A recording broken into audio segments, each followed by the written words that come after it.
that one of the most important things this year that we didn't have to consider as much in the past is safety in terms of our health. So what I want to do is simply go over a few things that we're going to be doing at the retreat, some things that quite frankly is some of the best things that we can do given the circumstances.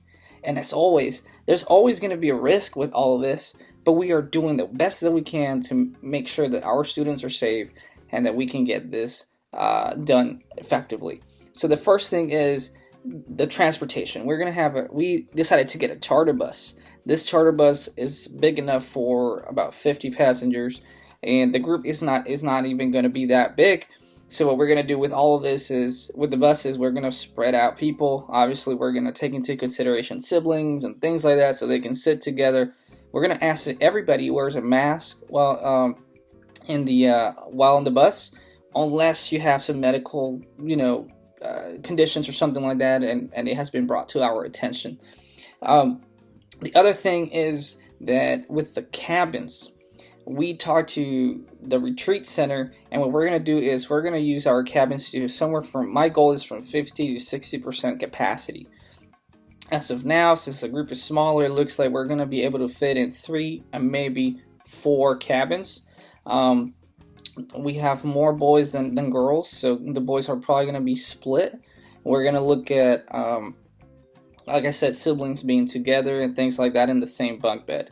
The other safety thing that we're going to be doing is we're going to do a student in the bunk beds. We're going to have a student sleeping at the bottom facing one way, and then we're going to have another one at the top facing the other way.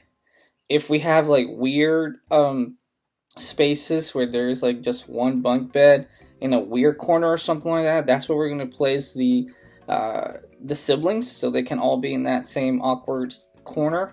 But for the rest, it depends obviously on the cabins that we get. Some can fit more, some can fit less, but no student is going to be by themselves.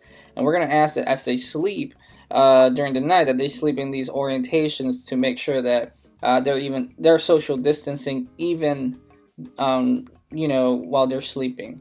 Obviously, during the times that we are in closed space, cafeteria before we eat, obviously, or in the where the worship is going to be happening, which is going to be in a like a chapel, like a smaller chapel.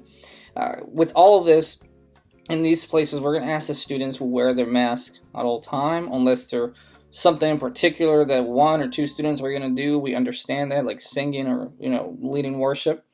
And when we're in the cabins, obviously, if they're brushing their teeth and things like that, they're going to be okay not wearing it, but we're going to try to make sure that people wear their mask when they are in the cabins until they get in bed and they go to sleep.